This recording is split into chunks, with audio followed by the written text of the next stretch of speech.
For over a decade, Officer Carl Whitman believed his badge gave him the right to decide who belonged and who didn't.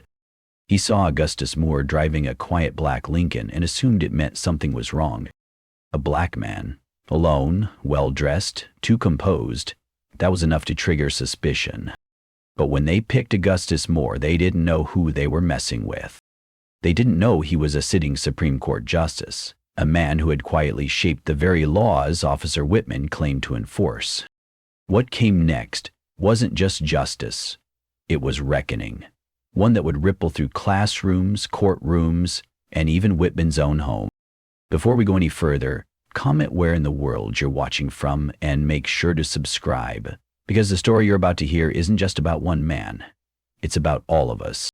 Sunlight filtered through the morning mist as the Lincoln rolled to a stop beneath bare oak trees. No sirens now, no shouting, only the sound of an engine cooling and the weight of history settling on a roadside curb. The early sun had barely risen over the sleepy town of Belridge when Officer Carl Whitman spotted the car. A long, low Lincoln, black as molasses and polished like a memory. It rolled through the narrow streets without urgency. Too slow, too poised, too out of place. Carl narrowed his eyes behind his sunglasses. A car like that, driven by an old black man? Something's off. He didn't say it out loud.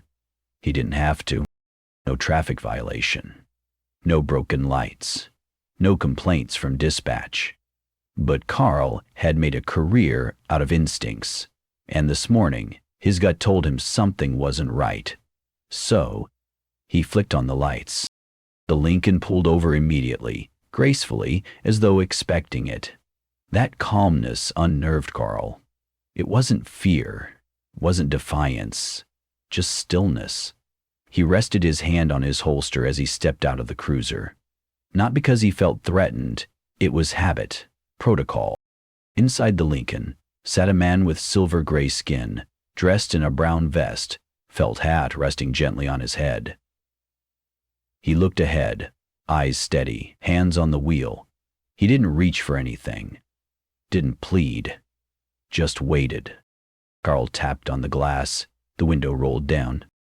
"Morning," Carl said flatly. "Do you know why I stopped you?" The man turned slowly, his eyes meeting Carl's without challenge, just clarity. "Officer," he said, voice calm as worn leather, "I imagine you have your reasons." Carl shifted. That answer. It didn't obey, but it didn't resist either. It was like being handed a mirror you didn't ask for. Pause. What would you feel in that moment if someone looked at you not with fear, but with quiet knowing? Carl asked for ID. The man handed over a slim leather wallet. A government ID peeked out, embossed with a faint seal Carl didn't recognize. He squinted. "Is this real?" The man nodded. "If you doubt it, you're welcome to call it in." Carl hesitated.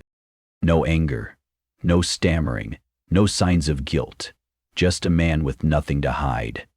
In a silence that didn't shrink, it stood tall. And in that silence, something in Carl's training began to falter. He had pulled over hundreds of cars, but this wasn't routine. This was the moment when something unseen begins to stare back. Carl returned to his cruiser, the man's ID still in hand. He tapped it against the steering wheel, waiting for the system to pull something up, anything, but the screen stayed clean. No warrants, no flags, no history of trouble. Just a name, Augustus L. Moore. Carl frowned. It sounded familiar, though he couldn't place it. Back outside, Mr. Moore remained seated, posture erect, eyes still trained ahead. That stillness, Carl couldn't stand it. It was as though he was the one being studied. "What brings you out this morning, sir?" Carl asked, voice firmer now. "A farewell," Mr. Moore replied. "A funeral?" Carl probed. The man paused, long enough for Carl to feel the silence creep in. "Something like that. A piece of history," that answered. Strange, poetic, unsettling. Carl felt his grip on the moment begin to slip. He leaned in closer, his voice sharpening, trying to re-establish control. "Sir, I need you to step out of the vehicle." Mr. Moore turned his head, finally meeting Carl's eyes. "Under what statute?" Carl blinked. "Suspicious behavior." "And what, may I ask, is suspicious about silence?" "Was that question, would you be able to answer it?" Carl stepped back. His fingers twitched near the holster, not out of threat but uncertainty. Mr. Moore opened the door calmly, stepped out without haste. No fear in his movement, no nervous twitch, just precision, like a man used to being watched. Carl followed him to the rear. "Pop the trunk," he ordered. Without a word, Mr. Moore unlocked it. Inside was no weapon, no contraband, just a bouquet of white lilies, an old folded coat, and a small wooden box with the name E.L. Moore carved into the lid. The sight froze Carl. "I carry nothing illegal," Mr. Moore said softly. "Only memory." Carl didn't answer. He couldn't. The items were ordinary, yet they weighed heavier than any evidence he'd ever found. And in that still moment, Carl realized something he never admitted before. He had stopped this man not because of what he did, but because of who he wasn't supposed to be. Carl stared at the car box, then at the lilies, then back at Mr. Moore, who stood there with the kind of composure that made a man question every inch of his own authority. He cleared his throat. "Sir, I'm going to need to see additional ID." Without resistance, Mr. Moore handed him a black leather folio. Inside was a single laminated credential, silver-edged, faint with age. At the top, State Judicial Authority, Justice Augustus L. Moore. Carl's throat went dry. Justice. Not a retired lawyer, not a clerk, a sitting Supreme Court judge. And not just any judge. The name now clicked into memory. The man who'd authored two of the most significant civil rights decisions in state history. The man Carl had once heard about in a mandatory training and forgotten. He blinked hard, as if trying to unsee what he just saw. This can't be real," Carl muttered. "If you think it's a forgery," Mr. Moore replied, "call the court, they'll confirm." But Carl didn't call. He couldn't. Because deep down he knew the ID was real. And suddenly, every excuse he might have made, the instincts, the gut feeling, the standard protocol, felt like kindling drenched in water. What would you do if the very person you stopped turned out to be someone who had once written the laws you claimed to uphold? Carl stepped back, but it didn't feel like retreat, it felt like surrender. No words came, just the heavy realization that he hadn't just pulled over a man, he had pulled over justice in motion. A life lived with such quiet integrity that it made Carl's uniform feel smaller by the second. "You know," Mr. Moore said gently, "you're not the first to misread me." Carl's lips parted, but no defense formed. Because for the first time in his career, he wasn't sure who the officer was and who the witness had been all along. By noon, the footage was everywhere. A teenage bystander had caught the entire stop on their phone.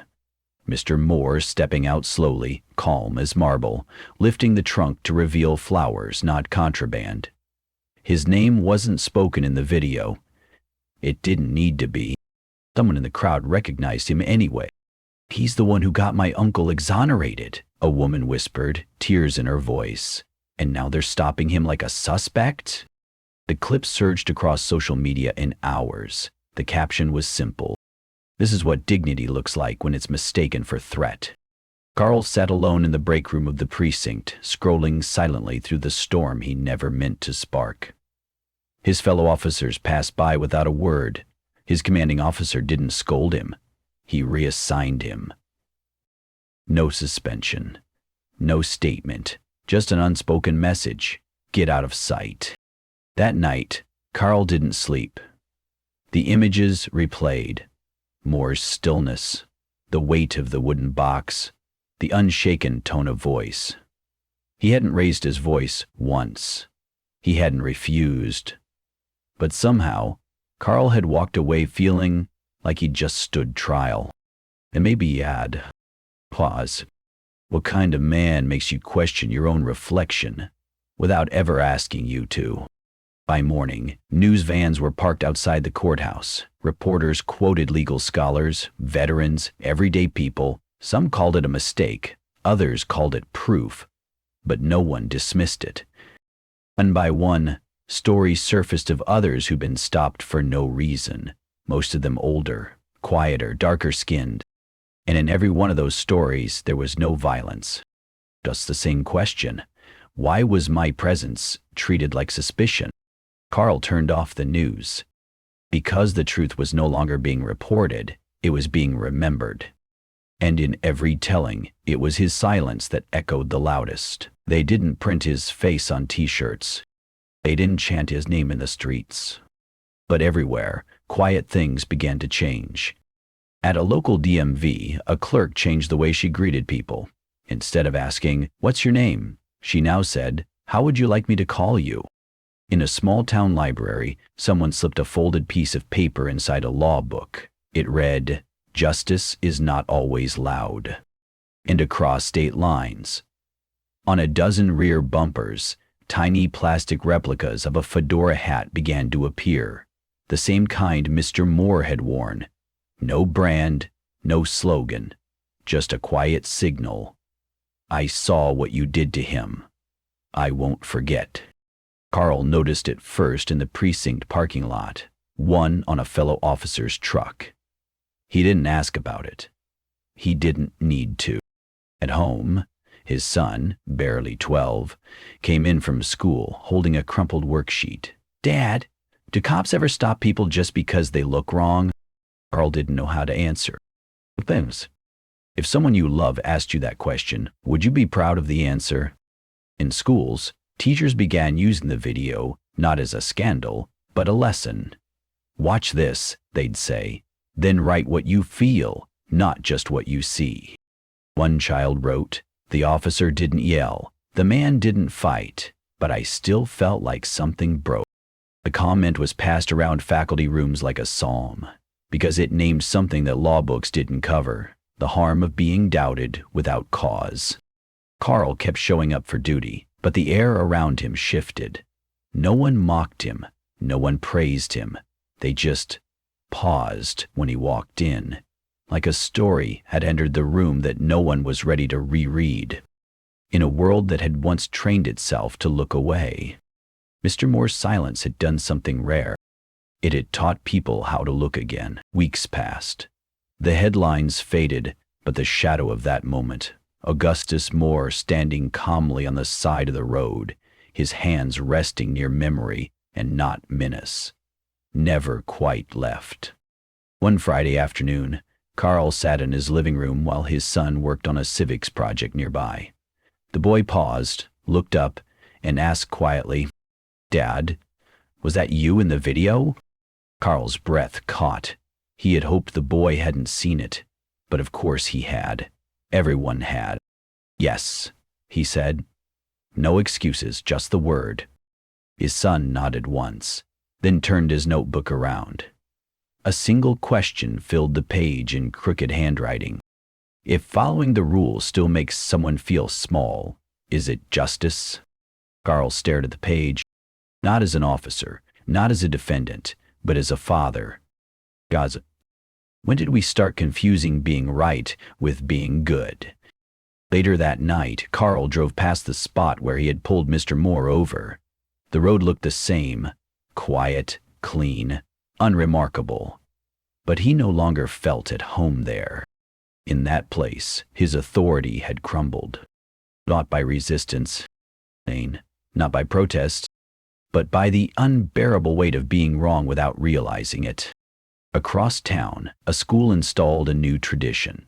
Once a year, students would write an anonymous question that no adult was allowed to answer, only read. The program was called Unwritten Civics. One child's note read, "Why did it take a camera for people to believe him?" Carl read that on a bulletin board weeks later. No name, No class, just truth. And he understood, maybe for the first time, what Mr. Moore had really done. He hadn't exposed Carl. He had exposed the space between law and conscience, a space where dignity is either protected or quietly erased. And for those who wear a badge, the silence of that space is where character is truly measured. Life has a quiet way of teaching us, sometimes through silence, sometimes through the eyes of someone we misjudge. This story reminds us that dignity doesn't always speak loudly. Sometimes it simply stands there, calm and unshaken, revealing more truth than any argument could. Just as Augustus Moore didn't raise his voice, demand attention, or fight back with anger, he just was. And in being himself, fully and without apology, he forced others to look harder, not at him, but at themselves. It's a powerful lesson, especially for those of us who've seen the years pass. We know that silence isn't weakness. Stillness isn't surrender. Sometimes, the most powerful change comes from how we carry ourselves in the face of ignorance, not through confrontation, but through presence. So today, if someone misunderstands you or looks past your worth, remember this: you don't need to prove your value to everyone. You just need to live it, steadily, quietly, truthfully. And maybe, just maybe, your quiet dignity will be the mirror someone else needs to finally see clearly. Sometimes, strength sounds like nothing at all. One morning, long after the headlines had faded, Augustus Moore sat beneath a tree outside a quiet courthouse, his old briefcase beside him, his hands resting gently on his lap. He wasn't waiting for applause. He wasn't seeking recognition. He was simply present, still bearing witness, still refusing to disappear. That's what quiet power looks like. Surviving with dignity, even when the world forgets to ask your name. And though Officer Carl Whitman no longer wore the same badge, the questions he left behind began to change the rooms he once walked through. A new training program, a new way of listening, and most importantly, a new kind of remembering, one that refuses to let silence cover what was once ignored. If this story stayed with you, share it. Subscribe to Echoes of Racism so these voices don't fade into silence. In the meantime, I've chosen 2 stories I think will move you just as much. Take care, and we'll see you soon.